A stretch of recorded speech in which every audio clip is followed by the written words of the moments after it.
জয় জগন্নাথ। শুভ রথযাত্রার প্রীতি শুভেচ্ছা অভিনন্দন সবাইকে। সবাই ভীষণ ভালো করে রথ কাটাও, রথযাত্রা, রথের দড়ি টানো তোমরা।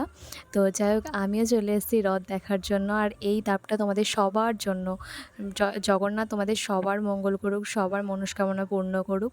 তো দেখো, ফার্স্টে এখানে আরতি হচ্ছে এত সুন্দর করে। আমি এত সামনে থেকে এত সুন্দর করে রথযাত্রা আমি কখনো দেখিনি। আমার এটা ফার্স্ট টাইম।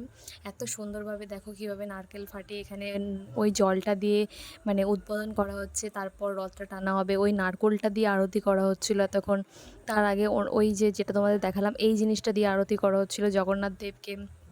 এত সুন্দরভাবে আরতিটা হচ্ছিল, পুরো একদম আমার ভীষণ ভালো লেগেছে। আমি সত্যি কথা বলতে খুব একটা ভিড়ভাট্টা পছন্দ করি না। দেখো কি সুন্দরভাবে এই ঝাড়টা দিয়ে, মানে হলুদ মাখানো ঝাড়াটা দিয়ে পুরো রাস্তাটাকে সাফাই করা হচ্ছে, যেখান দিয়ে জগন্নাথ দেব যাবেন। আর এই দেখো আমি রথের দড়ি ধরে টানছি।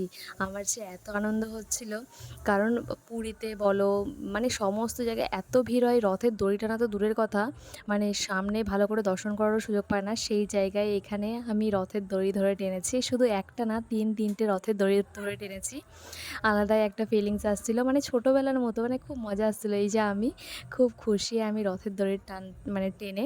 তো ছোটোবেলায় যেরকম সবাই বলতো যে রথের দড়ি টানা নাকি খুব শুভ, সেটা আমি সবসময় মেনে আসি। আর দেখো কি সুন্দর করে রথটাকে সাজানো হয়েছে, এত সুন্দর করে সাজানো হয়েছে, বারবার শুধু মানে এত মানে ভালো লাগছে, বারবার দেখতে ইচ্ছা করছে।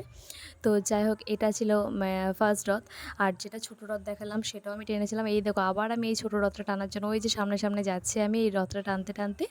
এটা একটা বাচ্চা রথ ছিল, বাট রথ ছোটো হোক আর বড় হোক, রথ তো রথই হয় না।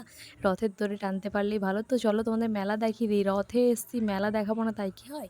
এটা হচ্ছে রথের মেলা। দেখো কি সুন্দর সুন্দর মাটির জিনিসগুলো এখানে বিক্রি হচ্ছিল মেলার মধ্যে। ভীষণ সুন্দর নিখুঁত কাজের। আমি পরের বছর কিনবো, আমার ঘরটা কমপ্লিট হয়ে যাওয়ার পর ঘরে সাজানোর জন্য। বেশ কিছু কিছু জিনিস আমার পছন্দ হয়েছে, বাট এখনও রাখার জায়গা নেই। এই জিনিসগুলো আমি পরের বছর কিনবো, আমার এগুলো ভীষণ ভালো লাগে। তো এইগুলো আমি ঘর সাজানোর জন্য পরের বছর কিনবো, এবছর জায়গা নেই বলে কিনতে পারিনি। আর এই দেখো বেলুন, যেগুলো ছোটোবেলায় কেনার জন্য বায়না করতাম, আর এই যে এইগুলো নিয়ে দৌড়ে দৌড়ে ছুটে ছুটে যেতাম, আর এগুলো ঘুরতো। আর এই যে মুখোশগুলো, আর পাঁপড় ভাজা, সেটা ছাড়া তো রথ অসম্পূর্ণ। আর জিলাপি পাঁপড় ভাজা তো চাই। এদিকে এগরোল হচ্ছে, এদিকে চাউমিন, এদিকে ফুচকা। তো আমরা অনেক কিছুই খেয়েছিলাম। এদিকে ঘুগনি খেয়েছিলাম, ফুচকা খেয়েছিলাম, জিলাপি নিয়েছিলাম বাড়ির জন্য। আর এই যে খাজা, আমার সত্যি কথা এই খাজাটা এত ভালো লেগেছিলো, ভীষণ টেস্টি ছিল এই খাজাটা। দেখো আমি নিয়েও নিয়েছি। আর চলো এবার আরেকটা রথ আসছে, যেটাও আমি টেনেছিলাম। এটা আমার 3 নম্বর রথ টানা। তো দেখো কি সুন্দর সাঁওতালি নাচ হচ্ছে এখানে, এত সুন্দর করে রথযাত্রা হয় এখানে। সত্যি কথা আমার ভীষণ ভালো লেগেছে। দেখো এই রথের দড়িটাও আমি টেনে নিয়েছি। আমার ভীষণ আনন্দ লাগছিল। মানে রথের দড়ি টানতে কার না ভালো লাগে, মানে সত্যি কথা আমার ভীষণ ভালো লেগেছে। আমি বেশি ভিড়ভাট্টা পছন্দ করি না। এখানে এত কম ভিড়ের মধ্যে এত সুন্দরভাবে এই বছরের রথযাত্রাটা পালন করলাম। ভীষণ ভীষণ ভীষণ খুশি আমি। তোমরাও জানিও কারা কারা রথের দড়ি টেনেছো, অবশ্যই জানিও। তো যাই হোক, সেই ছোটোবেলার মানে আলাদাই একটা ফিলিংস। রথের দড়ি টানা, সবাই বলতো যে দড়ি টানা নাকি ভীষণ শুভ। দেখো এখানে কতগুলো রথ একসাথে মিলিত হয়ে গেছে। তো এইভাবেই এবছর রথযাত্রাটা আমার কাটলো।